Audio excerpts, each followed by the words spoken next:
पर YouTube channel medical and nurses सब। आज की क्लास में हम देखेंगे जीके और जीएस के मोस्ट इम्पॉर्टेंट क्वेश्चन जो कि अपकमिंग एग्जाम में बहुत ही ज़्यादा हेल्पफुल रहने वाले हैं, क्योंकि आपके हर एक एग्जाम में जीके जीएस आता है। तो यहाँ पर जो भी क्वेश्चन है आपके नर्सिंग एग्जाम पर्पज़ से बहुत ही ज़्यादा हेल्पफुल हैं। एज ऑन आपकी रिक्वेस्ट के अकॉर्डिंग बहुत सारे लोगों ने रिक्वेस्ट की हुई थी कि प्लीज़ जीके से रिलेटेड क्लासेस भी लगवाइए, तो यहाँ पर कोशिश तो पूरी की जाती है। तो यहाँ पर जीके जीएस में जो क्वेश्चन है आपके अपकमिंग एग्जाम्स के अलावा है, जो आप कोई भी अदर एग्जाम देते हैं उसमें भी आपको हेल्पफुल रहेंगे। तो यहाँ पर जो फर्स्ट क्वेश्चन रखा है वो क्या है, south east Asia WHO regional office is located at. तो यहाँ पर WHO का जो रीजनल ऑफिस इंडिया में है, ये तो सभी को पता है कि जो इंटरनेशनल जो मेन ऑफिस है WHO का वो जेनेवा में है। लेकिन यदि साउथ ईस्ट एशिया में WHO का रीजनल ऑफिस पूछें तो कहाँ पर है? ऑप्शन में दिल्ली, मुंबई, हैदराबाद या फिर कोलकाता। तो यहाँ पर साउथ ईस्ट एशिया का जो रीजनल ऑफिस है कहाँ पर है? न्यू दिल्ली में। कहाँ पर है? न्यू दिल्ली में। और यदि यहाँ पर इसके अभी रिसेंट में WHO के इंडिया में हेड पूछे जाते हैं आपको कि इंडिया की तरफ से कौन रिप्रेजेंट करता है साउथ ईस्ट एशिया रीजन से, तो उनका नाम साउथ ईस्ट एशिया से है जो इनका हेड पूछते हैं डॉक्टर टेड्रोस, तो कौन है? पूरे WHO के चीफ माने जाते हैं। लेकिन यहाँ पर साउथ ईस्ट एशिया की तरफ से यदि WHO के रीजनल ऑफिस के हेड पूछते हैं तो वो कौन है? Doctor Rodrigo H Ofrin. कौन है? डॉक्टर रॉड्रिको एच ऑफ्रिन, जो कि क्या है? इंडिया की तरफ से रीजनल ऑफिस की हेड है। नेक्स्ट है यहाँ पर, after completion of basic nursing education, a nurse needs to register with the following to practice as RN/RM। तो एक नर्स के लिए किसी भी स्टेट में या फिर कहीं पर भी यदि अपनी प्रैक्टिस करनी हो तो एक लाइसेंस की ज़रूरत होती है, रजिस्ट्रेशन की ज़रूरत होती है अपने। तो वो कहाँ का रजिस्ट्रेशन होना कंपलसरी है? अपनी ग्रेजुएशन और अपनी डिप्लोमा डिग्री कंप्लीट करने के बाद इंडियन नर्सिंग काउंसिल से, स्टेट नर्सिंग काउंसिल से, trend nursing association of India से या फिर नर्सिंग रिसर्च सोसाइटी से। तो यहाँ पर यदि बात की जाए यदि इसकी कि यदि INC का भी होना चाहिए आपके पास, स्टेट नर्सिंग काउंसिल का होना चाहिए। लेकिन पर्टिकुलर स्टेट में यदि जॉब करते हैं तो आपको वहाँ के स्टेट का रजिस्ट्रेशन होना कंपलसरी। और यदि इस टाइप से आपको क्वेश्चन एग्जाम में आता है कि आपको प्रैक्टिस करने के लिए किस रजिस्ट्रेशन की ज़रूरत होगी, तो वो होगा स्टेट नर्सिंग काउंसिल की। किसकी होगी? स्टेट नर्सिंग काउंसिल की। नेक्स्ट है यहाँ पर, ICN was founded in the year. International council of nurses है जो कब बनाया गया था? 1899 में, 1898 में, 1897 में या फिर 1896 में। ICN पूछते हैं तो 1899। हेडक्वार्टर पूछते हैं तो कहाँ पर है? जेनेवा में। याद रखें आप। लेकिन यदि यहाँ पर इंटरनेशनल काउंसिल फॉर नर्सेस पूछा है तो कहाँ पर है हेडक्वार्टर? जेनेवा में। 1899 में इसकी स्थापना हुई थी। लेकिन आपसे INC पूछे, इंडियन नर्सिंग काउंसिल पूछे, तो इसका फाउंडेशन है जो और स्थापना कब हुई थी? 1947 में। कब हुई थी? 1947 में। और इसके जो चीफ है रिसेंट में वो कौन है? प्रेसिडेंट है कौन है INC के? T दिलीप कुमार। और इसका हेडक्वार्टर कहाँ पर है? न्यू दिल्ली में। और एक किस पेरेंट एजेंसी, दैट मीन्स कौन सी सेंट्रल गवर्नमेंट के अंदर आता है? तो आता है ministry of health and family welfare government of India के। तो यहाँ पर आपको INC, ICN और SNC इन तीनों के हेड, इनकी स्थापना कब हुई थी आपको याद रखना, आपके एग्जाम में आ सकता है। Next one is, India has announced a single use plastic ban in India from which day. तो भारत में अभी रिसेंट में एक अनाउंसमेंट की गई थी सिंगल यूज प्लास्टिक को लेके, तो बैन किया गया है सिंगल यूज प्लास्टिक। तो कब से बैन किया गया है? जुलाई 1, जुलाई 30, अगस्त 1 या फिर अगस्त 15। तो सिंगल यूज़ प्लास्टिक बैन किया गया है इंडिया में 1 जुलाई से। कब से? सेंट्रल गवर्नमेंट ने अनाउंसमेंट की थी कि 1 जुलाई 2022 से क्या है, जो भी मैन्युफैक्चरिंग है, सेलिंग है, इंपोर्ट है, स्टॉकिंग है सिंगल यूज़ प्लास्टिक पर, इस सभी चीज़ों पर बैन लगाया जाता है। और including the polystyrene and expanded polystyrene, तो ये भी यहाँ पर प्रोहिबिट की गई हैं। कब से? 1 जुलाई 2022 से। तो सिंगल यूज प्लास्टिक के अलावा यदि पूछा जाता है तो और क्या बैन हुआ है, तो वो है polystyrene and expanded polystyrene plastic, इन दोनों पर बैन लगाया गया है। Next one is over 30 years old rare mummified baby woolly mammoth has been found in a gold mine in which nation. तो यहाँ पर 30,000 साल से ज़्यादा पुरानी मम्मीफाइड बेबी बुल हैं जो वॉली हैं, बेबी वॉली हैं जो निकली हैं कहाँ पर, गोल्ड माइन से, सोने की खदान से। तो ये किस देश में निकली हैं?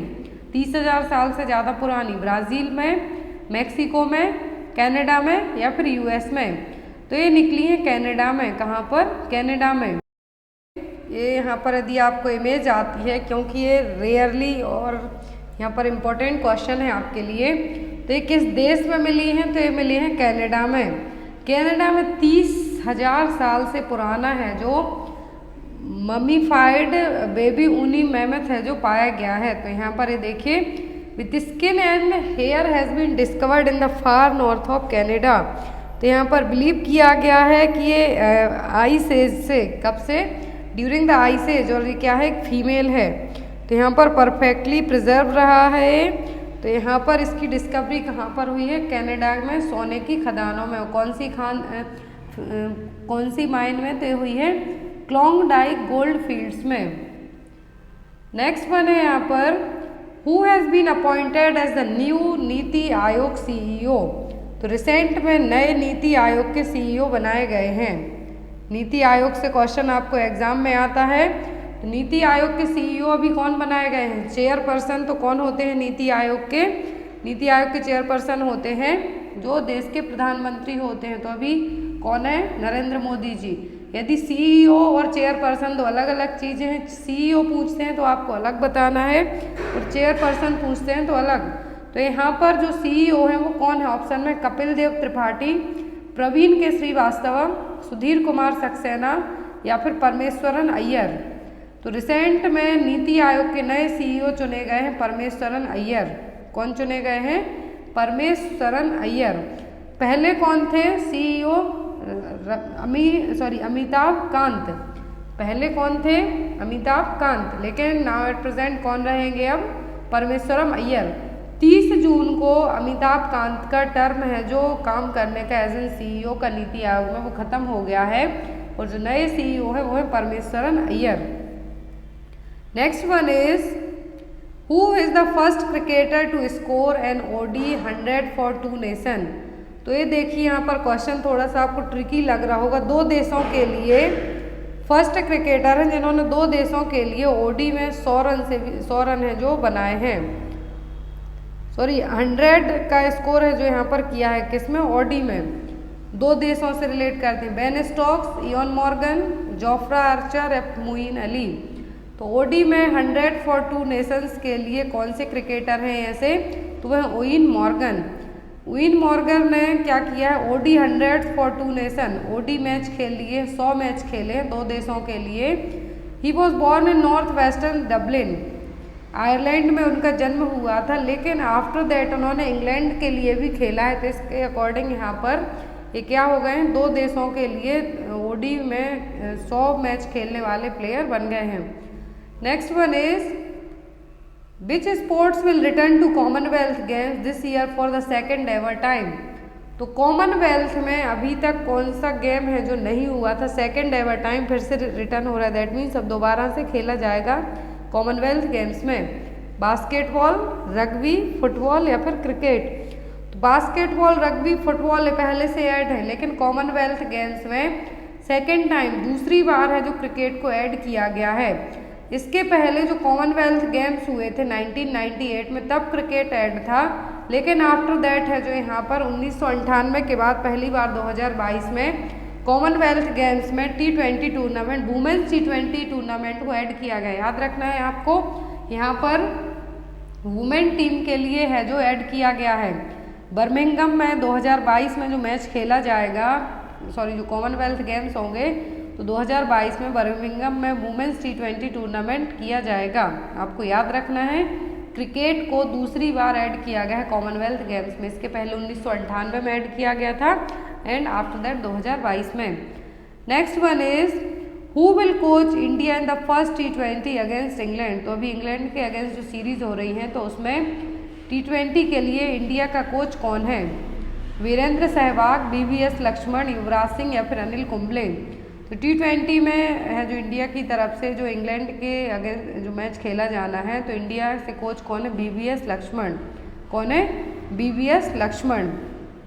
इंग्लैंड का जो साउथटन है वहाँ पर 7 जुलाई 2022 को आज ही जो मैच होना है तो उसके लिए इंडिया की तरफ से कोच कौन है इंडियन टीम के T20 में? तो वो है BVS लक्ष्मण।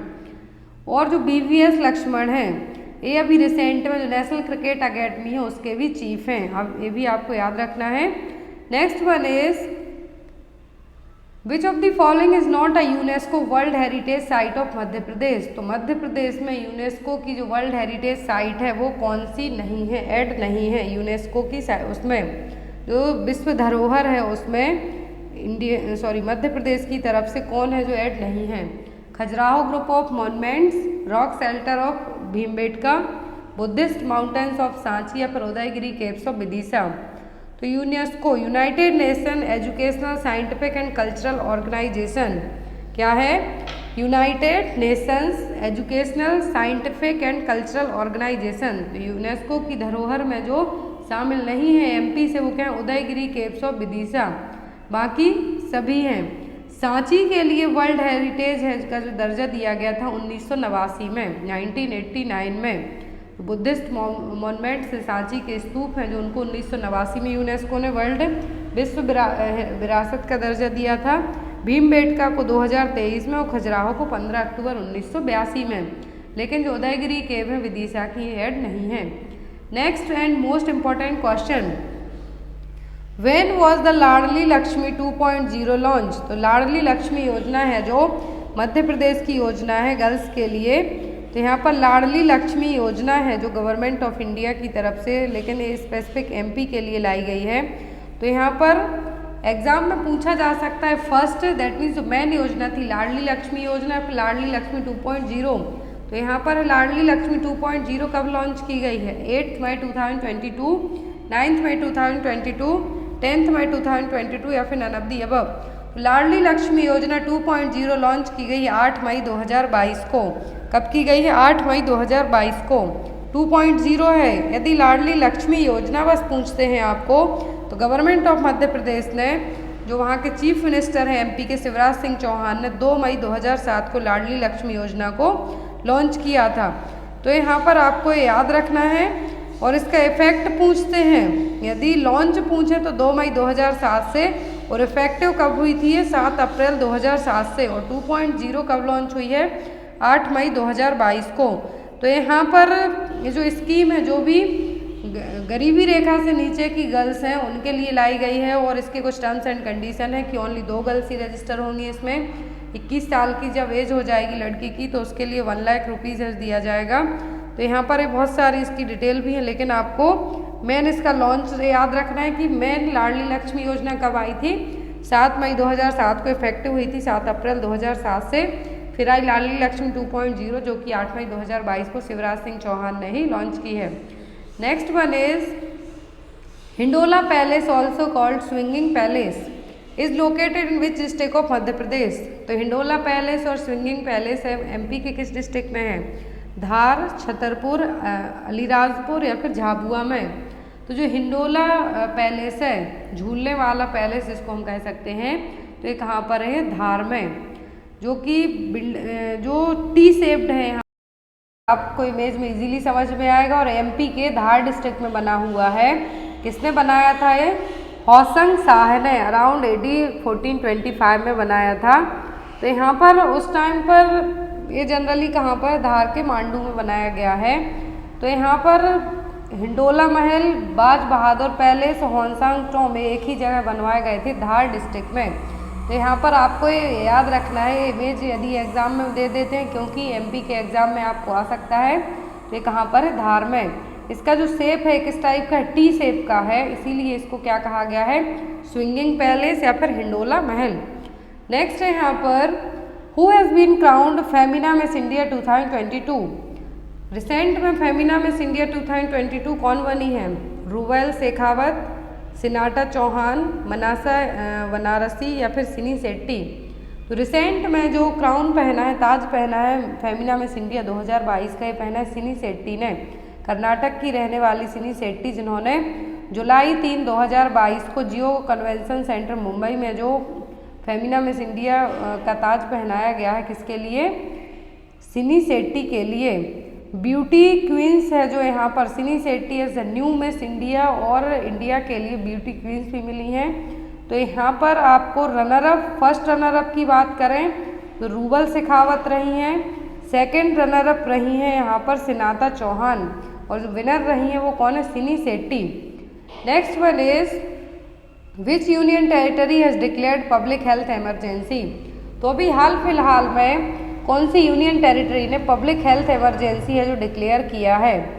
ऑप्शन में पौंडुचेरी, न्यू दिल्ली, चंडीगढ़ या फिर लक्षद्वीप।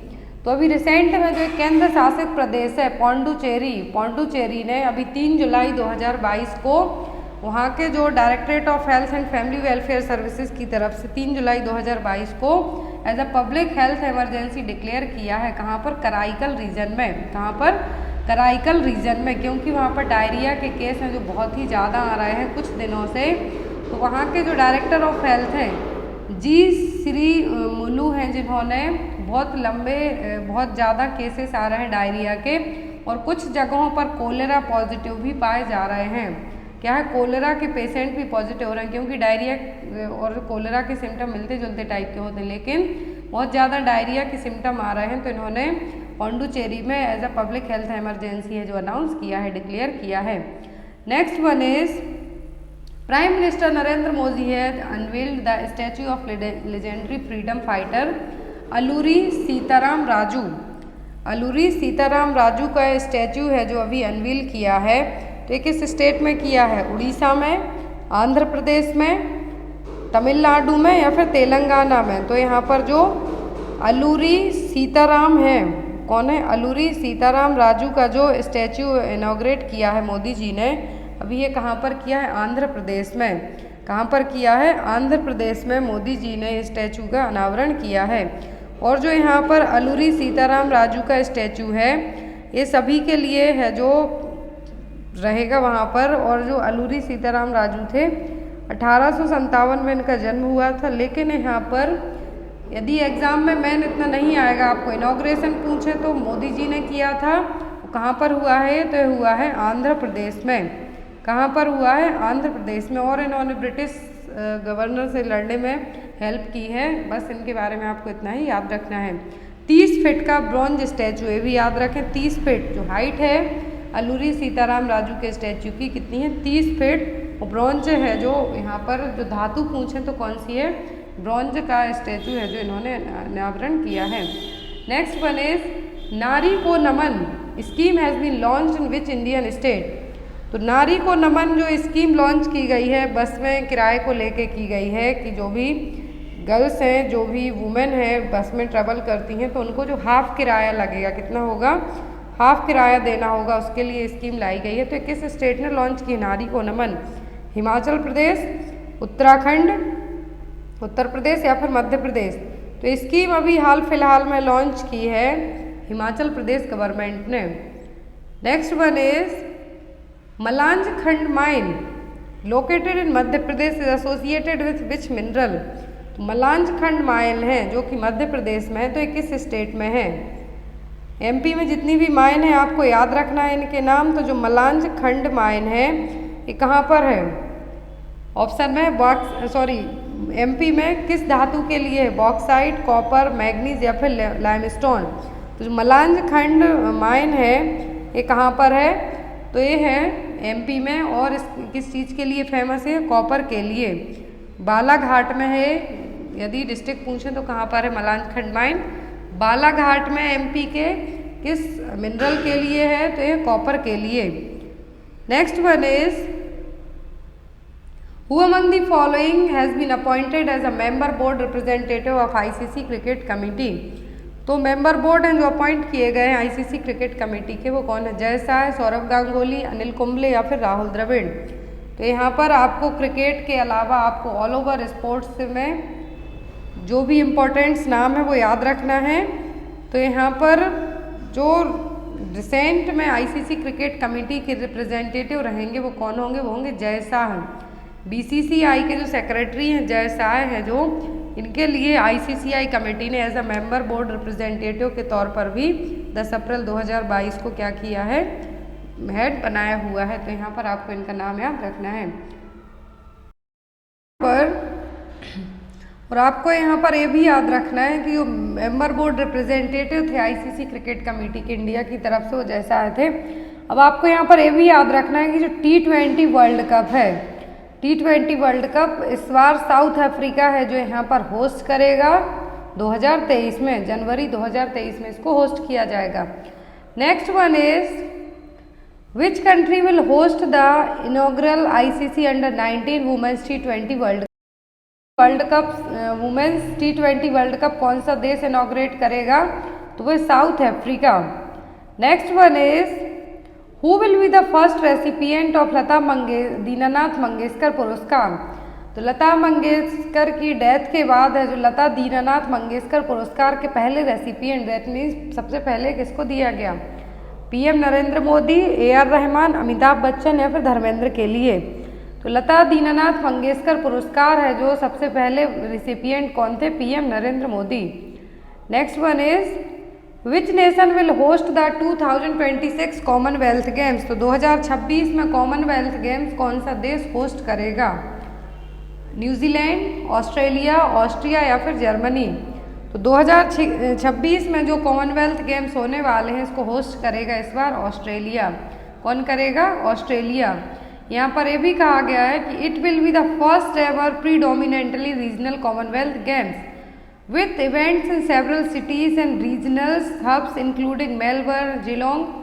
तो जो ऑस्ट्रेलिया के अलग अलग शहर हैं, ऑस्ट्रेलिया के अलग अलग सिटीज़ हैं, रीजनल सिटीज़ हैं, उनमें Melbourne, Geelong, Bendigo, Ballarat and Gippsland में क्या होगा, कॉमनवेल्थ गेम्स हैं जो खेले जाएंगे 2026 में। नेक्स्ट वन इज फाग is the classical dance form of which state. तो यहाँ पर फाग से आपको ज़रूरी नहीं कि आपको फाग ही एग्जाम में आए, तो यहाँ पर अलग अलग स्टेट के क्लासिकल डांस हैं जो आपको उनके नाम याद रखना है। तो यहाँ पर ऑप्शन में हरियाणा, MP, UP या फिर गुजरात। तो यहाँ पर क्लासिकल डांस हैं जो स्टेट वाइज आपको नाम याद रखने की ज़रूरत है, क्योंकि एग्ज़ाम में एक क्वेश्चन हमेशा ही आता है। तो यहाँ पर क्लासिकल डांस फाग कहाँ का है, तो ये हरियाणा का। कहाँ का है, हरियाणा का। यदि भरतनाट्यम पूछें तो तमिलनाडु का है, असम का है बिहू, भांगड़ा पूछे तो पंजाब का, छाऊ, क्योंकि ये बेसिक जो डांस हैं जो एग्ज़ाम में आते हैं आपको डांस फॉर्म, तो यहाँ पर आपको स्टेट वाइज इन डांस फॉर्म्स के नाम हैं जो याद रखना है कि अलग अलग स्टेट में इंडिया के कौन कौन से डांस हैं जो होते हैं। कथक यूपी का है, कथक कली पूछें तो केरला का है, कुचिपुड़ी आंध्र प्रदेश का है, और जो मोहिनीअट्टम है केरला का है। तो आपको बेसिकली डांस याद रखने, डांस फॉर्म के नाम याद रखने, क्लासिकल डांस हैं क्योंकि अलग अलग स्टेट के। Next one is Kaziranga national park is located along which Indian river. तो जो काजीरंगा नेशनल पार्क है कहाँ पर है, यह असम में। कहाँ पर है, असम में। अब काजीरंगा नेशनल पार्क है किस नदी के किनारे है, गंगा, यमुना, ब्रह्मपुत्र या फिर सतलज। तो काजीरंगा नेशनल पार्क है ब्रह्मपुत्र नदी के किनारे, कहाँ पर, असम में। Next one is which country has launched a clinical trial evaluating HIV vaccine based on mRNA platform. तो क्लिनिकल ट्रायल इवैल्यूएशन के लिए HIV की वैक्सीन है mRNA प्लेटफॉर्म पर लाई गई है। तो किस देश ने लॉन्च की है, चाइना ने, इंडिया ने, रसिया ने, फिर USA ने। क्योंकि HIV के लिए अभी तक कोई भी किसी भी कंट्री ने इस तरीके की वैक्सीन लॉन्च नहीं की है, इसलिए इस क्वेश्चन को यहाँ पे ऐड किया गया है। तो ये किया है USA ने। यूनाइटेड स्टेट ने, national institute of allergy and infectious disease ने अनाउंस किया था मार्च में जो फर्स्ट फेज क्लिनिकल ट्रायल है HIV वैक्सीन को लेके mRNA प्लेटफॉर्म पर, वो सफल हो गया है। तो यहाँ पर फर्स्ट देश कौन सा हो गया HIV वैक्सीन के क्लिनिकल ट्रायल के लिए, तो वो है USA। Next one is one health framework has been launched as a pilot project in which state. तो वन हेल्थ फ्रेमवर्क लॉन्च किया गया था, तो किस स्टेट में किया गया था, उत्तराखंड, गुजरात, गोवा या फिर हरियाणा में।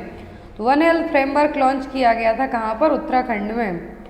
Next and most important question, who has been appointed as the new UPSC chairman?